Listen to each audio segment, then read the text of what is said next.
Meio-dia e 28, você já vê aqui na sua tela, ó, notícias do Legislativo a partir de agora, porque a vereadora Guida Calisto apresentou um requerimento solicitando à Prefeitura um inventário das árvores que ficam nas escolas municipais aqui de Campinas.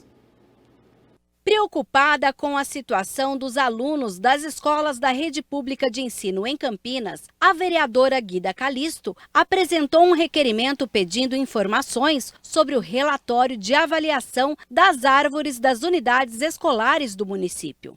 Todo mundo acompanhou no final de dezembro de 2022 e agora também, janeiro de 2023, a gente perdeu 2 vidas, 2 pessoas morreram aqui em Campinas, vitimadas por queda de árvore. Os centros escolares, as unidades de escolas do nosso município, a ampla maioria é muito arborizada. Então a gente precisa garantir que esse espaço seja um espaço seguro para essas crianças. A população está com muito medo. A última vítima de uma árvore que teve queda na cidade foi uma criança, uma menina de 6, 7 anos. Então, assim, é um risco muito grande. A gente está pedindo para que o Departamento de Parques e Jardins ou o departamento responsável da administração pública municipal apresente. Eu falo relatório, mas na verdade é um inventário, que nós possamos ter segurança que as nossas crianças, nossos alunos e as pessoas que trabalham, toda a comunidade escolar, que estão dentro das escolas, que vão iniciar as aulas agora, na segunda-feira, acho que é dia 6, que eles possam ter a segurança de que eles estão num ambiente que não vão correr risco. A rede municipal de ensino tem 61.900 alunos matriculados nas 208 unidades, sendo 163 de educação infantil, 44 de entidades colaboradoras na educação infantil e 45 escolas de ensino fundamental. Nesta, que fica na Vila Castelo Branco, uma árvore caiu sobre o gradil durante uma forte tempestade em janeiro. A vereadora, que é presidente da Comissão de Educação da Câmara, conta que fez vistorias em algumas e pede um posicionamento da Prefeitura.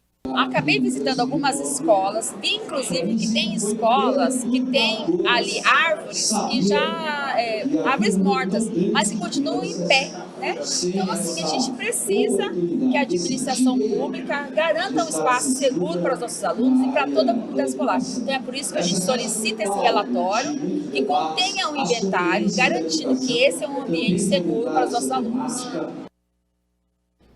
O vereador Igor Diego notou a presença de grandes árvores em creches e unidades escolares no município e protocolou uma indicação para que a poda seja realizada. O vereador Igor Diego protocolou indicação solicitando a realização de podas de árvores em escolas e creches municipais como ação preventiva para retorno às aulas da rede. Ele sentiu a necessidade da indicação ao ver uma operação da ENDEC. A ideia surgiu quando eu vi um vídeo da Operação Volta às Aulas que todo ano a ENDEC, o setor de trânsito e transporte do município faz. Essa operação Volta à Aula da mobilidade urbana, ela deixa ali a mobilidade preparada para o retorno dos alunos, garantindo acessibilidade, garantindo segurança, fluidez do trânsito. Ali surgiu a ideia, eu falei, poxa, nós estamos passando por um momento atípico no município. Em uma semana foi registrada a queda de 200 árvores. Será que o DPJ, que é o Departamento de Parques e Jardins do município, está também fazendo uma operação Volta às Aulas em relação às quedas, segurança dessas árvores, saúde? E foi aí que surgiu a ideia. O parlamentar visitou algumas unidades escolares para conversar com os funcionários e verificou a presença de árvores grandes e antigas. Além disso, ele notou a insegurança dos profissionais.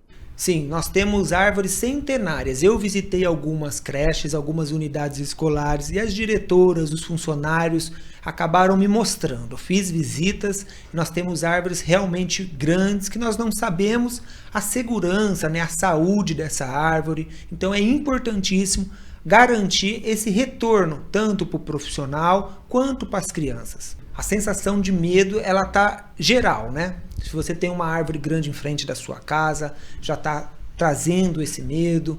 E na escola não é diferente. Os profissionais, eles estão preocupados, eles estão perguntando, vereador, será que não é bom pedir para alguém vir dar uma olhada? No documento, o vereador justifica que, considerando que Campinas está passando atualmente por uma situação de emergência por conta das chuvas e das quedas recentes de árvores em vias públicas e em bosques, é necessário garantir a segurança do corpo docente e discente que está voltando agora para as atividades presenciais nas unidades escolares. É preciso garantir que esse serviço seja executado com rapidez. Aí o ideal é que essa operação volta às aulas tivesse sido concluída antes do retorno às aulas, para já garantir essa segurança. Mas se não for possível, nós estamos num estado de emergência. Isso facilita a contratação, dispensando de licitações. Então o processo burocrático ele está mais viável devido ao decreto, né, de emergência. Então a gente quer que o prefeito inclua em situações emergenciais essa demanda das árvores nas unidades de ensino. 12h34, a gente segue aqui com as notícias do Legislativo, agora para a área da saúde, porque o vereador Major Jaime conseguiu a liberação de uma verba federal para a finalização das obras do Centro de Oncologia do Hospital Mário Gatti. O investimento foi de 5,5 milhões. 92% deste valor foram repassados pelo governo federal e 8% de contrapartida. Do valor total, R$1.800.000 foi a verba federal liberada pelo vereador Major Jaime. Foi fundamental. Eu hoje voltando, eu tive o primeiro contato com essa estrutura toda em 2021, no primeiro semestre ali de 2021, quando o pessoal de convênios da prefeitura fez contato e falou que estava com uma dificuldade grande de liberação do recurso, que era R$1.800.000, para finalizar o hospital. Sabendo disso, eles pediram o nosso apoio, fizemos contato com um deputado federal, que é o Coronel Tadeu, que até agradeço. Ele agendou uma reunião, juntamente da prefeitura, conosco, na Caixa Econômica Federal, e o vice-presidente da Caixa Econômica naquele momento falou que ia ajudar na liberação, que tinha algumas coisas burocráticas e ia fazer essa liberação. Depois de muitas idas e vindas, esse recurso veio e, graças a Deus, em 2022, em setembro de 2022, nós tivemos aqui a inauguração. Pois é, o senhor conheceu aqui, acabou vendo como está toda a estrutura, qual a avaliação que o senhor faz? É muito positivo, porque eu conheci quando estava no meio da obra, que foi o momento que a gente fez o contato em Brasília, então estava no meio da obra e mostraram a necessidade que era para finalizar, depois na inauguração e hoje funcionando. Então hoje com o Dr. Salvador a gente tem a oportunidade de entender exatamente a importância daquilo que foi feito lá em 2021, que foi esse início de trabalho, e hoje o que isso pode representar ainda para o futuro da cidade de Campinas e também para o atendimento de vários pacientes, Então a gente está realmente podendo ajudar e podendo colaborar, e essa é a nossa missão. Pois é, e a boa notícia é que as vagas dobraram com a ampliação da área, de 980 metros quadrados para quase 2.000 metros quadrados, incluindo um novo andar. A unidade estava com agendamento aberto desde outubro para 60 novos pacientes por mês e a partir de agora são 120 vagas mensais. E se você chegar com o resultado de um anatopatológico aí mostrando doença cancerosa, em 10 dias você consegue ter acesso ao sistema. Ele é todo regulado pelo CROSS. Então, às vezes, a gente consegue dar uma assistência em menos tempo do que aqui é o serviço privado. Então, se você tiver, por exemplo, uma doença, uma biópsia constatando que você tem um câncer, em qualquer lugar, e você for regulado para cá, em 10 dias você está sendo atendido. A obra permitiu também aumento de atendimento nas áreas de fisioterapia, fonoaudiologia, psicologia e terapia ocupacional. Você vê a estrutura hospitalar que a gente oferece para o paciente oncológico, é uma estrutura praticamente de primeiro mundo. Então, tudo que vier para somar, para que o doente seja bem acolhido, bem assistido, isso se reflete no atendimento e no ambiente que você está vendo aqui. Projeto de lei da vereadora Débora Palermo, que cria a Frente de Inibição ao Assédio nos órgãos da administração municipal, foi protocolado aqui na Câmara de Campinas. Entenda a proposta.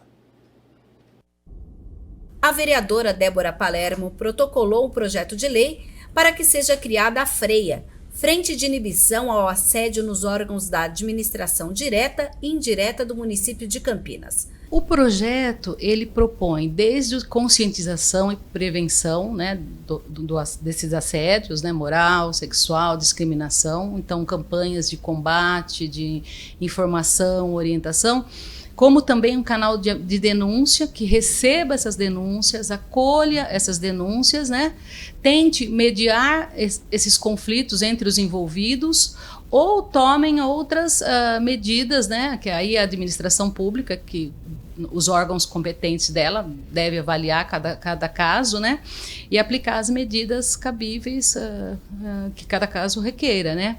A vereadora criou a frente no âmbito do Legislativo no ano passado, quando presidiu a Câmara Municipal. E agora, se o projeto for aprovado e sancionado, todos os órgãos da administração direta e indireta deverão promover ações e conscientização para o enfrentamento do assédio moral e sexual, além da discriminação. Caberá a esta frente definir as políticas de prevenção e combate e estabelecer um canal institucional exclusivo para o recebimento de relatos, reclamações e denúncias, o que já foi instituído na Câmara de Campinas. Foi assim que eu assumi a presidência da Câmara, um grupo de funcionários da Casa, de funcionárias do Recursos Humanos, me procurou e apresentou o FREIA, né, que é essa frente de inibição, né, e pedindo para que eu analisasse, apreciasse e visse a possibilidade de estar lá na casa, na Câmara. E foi ótimo, achei muito boa a proposta e nós implementamos na Câmara Municipal de Campinas. Mas é um projeto de lei muito importante que se implementasse em toda a administração pública, direta e indireta. Porque a questão do assédio sexual, moral, discriminação, ela ocorre em todos os espaços.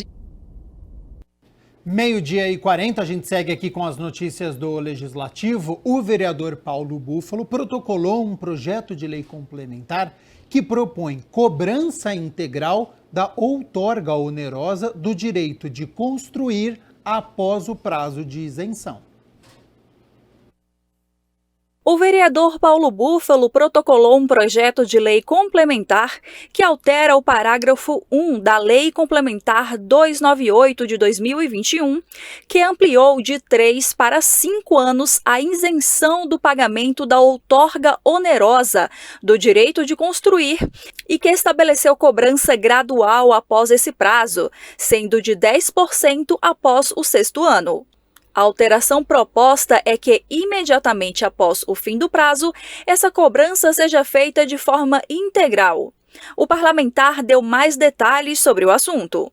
Veja só, a outorga onerosa, ela é prevista tanto no Estatuto da Cidade, na Lei Federal, como no Plano Diretor da Cidade de Campinas, que é um valor pago por um empreendedor que queira edificar uma área além daquilo que é permitido, ou seja, maior adensamento, mais pessoas, o que demanda sempre maior infraestrutura. Então o Estatuto da Cidade fala da outorga onerosa como um dispositivo de recolhimento de recursos para investimentos em habitação de interesse popular, regularização fundiária, equipamentos urbanos, inclusive para combate a enchentes, enfim, a estrutura urbana como um todo. Ele esclareceu que desde a aprovação do plano diretor, Campinas tinha uma isenção de 3 anos. No final de 2020, a Câmara Municipal aprovou 5 anos, portanto prorrogou para mais 2, então passou a vigorar agora no final de 2022, só que também ela colocou um escalonamento, ou seja, a outorga onerosa entrará em vigor com o recolhimento de 10%, do equivalente a 10% ao ano. Portanto, só em 2032 um empreendedor estaria pagando 100% daquilo que seria devido pela outorga onerosa do direito de construir além dos limites. Segundo o vereador, há estudos e análises que mostram que o setor imobiliário, principalmente os beneficiados com essa isenção, foi um dos que mais cresceram nos últimos anos e até mesmo durante a pandemia de Covid-19. E a promessa é que ele continue aquecido ainda no próximo período, principalmente na construção de imóveis de alto padrão. E avaliamos que há um crescimento do setor imobiliário na cidade e isso precisa reverter. Portanto, a minha legislação propõe que nós revoguemos esse escalonamento e a outorga onerosa passe a ser cobrada 100% nesse momento. Os objetivos da outorga onerosa são garantir recursos para investimentos, como regularização fundiária, execução de programas e projetos habitacionais de interesse social, programas de preservação ambiental e de ordenamento da expansão urbana. Nós acabamos aqui no início desse ano, de debater essa questão dos recursos destinados aqui a obras de combate à enchente e alagamentos na cidade, que a prefeitura alegava que precisava captar recursos externos, porque não tinha recursos próprios no orçamento. Nós avaliamos que essa é uma fonte concreta de recursos para que a prefeitura possa fazer esses investimentos. A Câmara Municipal de Campinas está organizando, por meio da Diretoria de Comunicação Institucional, uma série de ações para levar mais informação e dinamismo a você, a população da nossa cidade. As medidas fazem parte das metas administrativas adotadas pela nova mesa diretora da Casa para o biênio 2023-2024. E já é possível ver nas redes sociais do Legislativo o novo logotipo da Câmara. O novo logotipo foi desenvolvido pela Diretoria de Comunicação Institucional do próprio Legislativo, que se baseou no conceito que utiliza imagens de marcos urbanísticos, monumentos e prédios. No caso do Legislativo aqui de Campinas, o logotipo tem como base a imagem externa do plenário.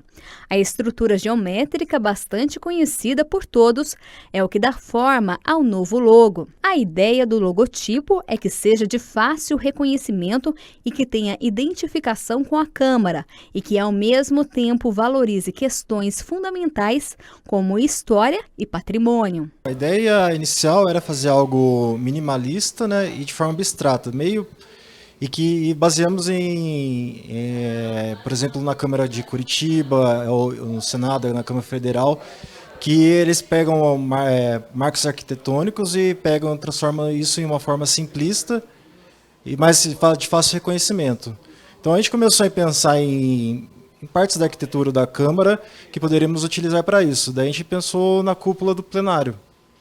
E fomos fazendo várias tentativas e essa foi a escolhida no final. Segundo o assessor de imprensa da Câmara, a marca visual foi criada para que a casa tenha uma representação própria na comunicação interna e externa. A mesa diretora atual da casa, ela tem uma diretriz de trabalhar mais a comunicação para que ela seja mais dinâmica, leve mais informação para a população. A ideia é aproximar cada vez mais a população da Câmara. E uma das lacunas que a gente tinha era justamente nessa identidade da Câmara, nesse sentido. O que acontece? A Câmara usava como logotipo o brasão da cidade. E ao fazer isso, a prefeitura às vezes usa o brasão em campanhas de comunicação, outras instituições utilizam. Então a pessoa olha o brasão e muitas vezes ela acha que é alguma coisa do executivo e não do legislativo. Então a ideia inicial desse projeto, específica, melhor dizendo, desse projeto, foi criar uma imagem que fosse associada de imediato e exclusivamente com a Câmara, para que a pessoa, a população, qualquer pessoa que olhar, seja ela uma pessoa que vai olhar no YouTube, num cartaz, no Facebook da Câmara, Instagram, enfim, ela vai identificar e já saber que aquela comunicação está vindo da Câmara e não de outra instituição. A nova identidade visual já pode ser vista em toda a comunicação do Legislativo. Eu fiquei surpreso positivamente com a qualidade técnica, com o nível de comprometimento, de responsabilidade de todos os servidores de todas as áreas. E quando nós colocamos para eles essa meta, esse desafio, né, de criar essa identidade, de fortalecer o poder legislativo, né, de mostrar para a sociedade a importância da nossa missão, eu percebi que todos aderiram à ideia e também o pessoal da área de comunicação prontamente assumiu isso aí como algo desafiador, né, e motivador. Eu acho que nós somos movidos por desafios. Eu acho que quando a pessoa se sente provocada, no bom sentido, se sente corresponsável em melhorar algo da qual ela faz parte, porque eu, como presidente, sou passageiro, eu tenho um mandato, mas os servidores representam a instituição e eles vão ficar independente das presidências. E tudo que a gente fizer isso é para a valorização do ambiente, do espaço e da instituição que eles trabalham e representam também, né? E eu percebi que eles aderiram a essa proposta e sinto alegria nas ações que eles desenvolvem, né? Então, esse trabalho espontâneo, não teve um custo a mais para a Câmara, né? Foi uma contribuição assim voluntária, espontânea desses profissionais da nossa comunicação. Diferentemente de outras instituições que utilizam agências de publicidade, que são muito competentes, nós temos uma diretoria de comunicação muito competente, né, que desenvolveu esse logo sem custo nenhum para casa, e não vai ter custo na adoção também em documentos, porque a maior parte dos documentos hoje ela é digital, então você já substitui imediatamente. As próprias matrizes que vão ser utilizadas para imprimir também vai ser substituída automaticamente já nos computadores. Nos impressos, no caso de cartas, né, no caso envelopes ou eventuais papéis timbrados que você precise da parte física, vai ser gradualmente, né, nas próximas licitações no caso. De resto, nos documentos que são digitais e são utilizados pela casa, a gente acredita que num prazo, a gente estipulou na verdade um prazo máximo de 60 dias para estar tudo trocado, mas eu acredito que vai ser até antes disso. Iniciativa que deve aproximar ainda mais o poder legislativo à população. Ainda na cabeça de muita gente, Câmara e Prefeitura é uma única instituição. Muitas vezes pergunta para o vereador, você trabalha na Prefeitura? Então a gente quer mostrar que Prefeitura, Poder Executivo, Câmara, Poder Legislativo são entidades independentes, diferentes. E até hoje, o brasão da Câmara reproduzia o brasão da Prefeitura. Então isso acabava fortalecendo essa associação, é uma coisa só. Então, assim como outras câmaras, a gente resolveu criar a nossa identidade visual. E o nosso departamento de comunicação, nós temos profissionais capacitados, competentes, né, que criaram e propuseram essa arte que reproduz de forma estilizada o plenário da Câmara, né, a cobertura do plenário da Câmara, que é único, é bonito, tem um conteúdo estético interessante, e a ideia de criar identidade própria é exatamente para mostrar isso. A Câmara é um poder independente, não é a Prefeitura, e a gente vai conseguir cada vez mais assim aproximar, né, familiarizar a sociedade com o Poder Legislativo. Aqui na sede da Câmara de Campinas foi realizado o treinamento prático de trabalho em altura, NR35, para 10 servidores da Diretoria de Infraestrutura e Serviços. Acompanhe como foi.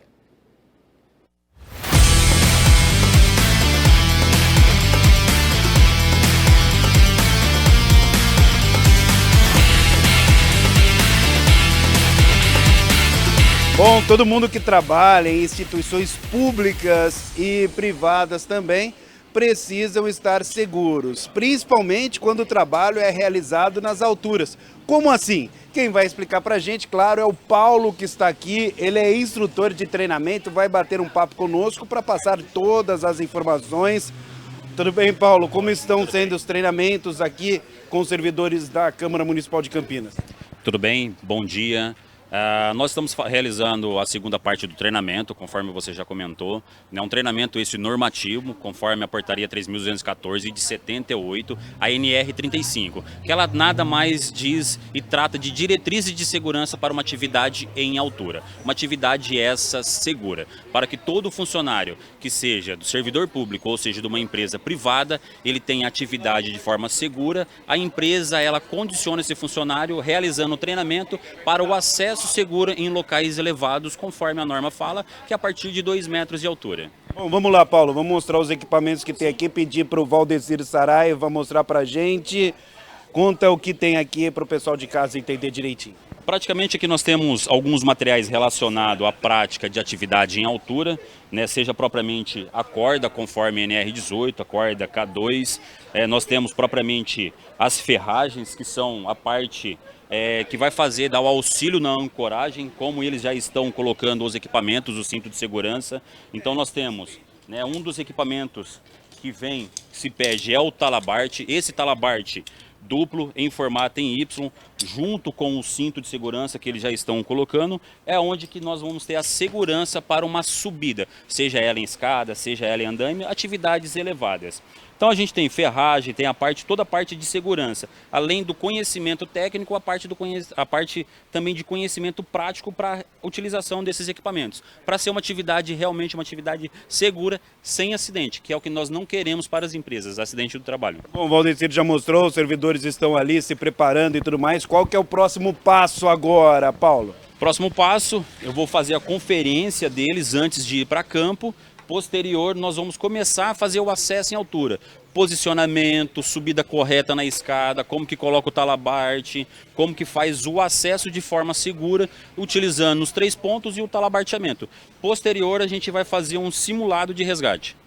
Na Elecamp a gente cuida também da parte de capacitação profissional dos servidores. E as normas NRs fazem parte disso, tanto a de altura como outras que a gente trabalha. Então hoje a gente está fazendo a de altura, mas a gente já fez a transpaleteira recentemente, que é a NR11, a gente vai ter, em março vai começar a de eletricidade, então ela faz parte também da parte de capacitação dos servidores, as NR. Estou usando um cinto de segurança tipo paraquedista, com talabarte, capacete de segurança, que são os itens obrigatórios para a atividade em altura.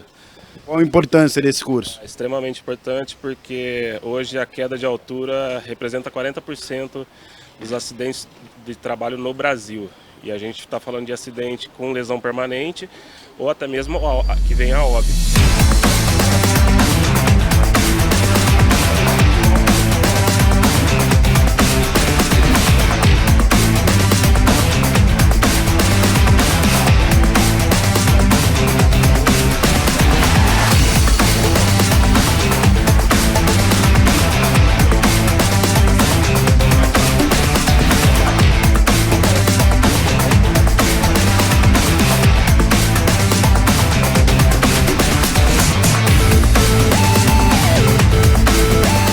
Bom, pessoal, e o treinamento não para não. Chegou a hora da parte prática. E aí, Paulo, o que o pessoal vai fazer agora?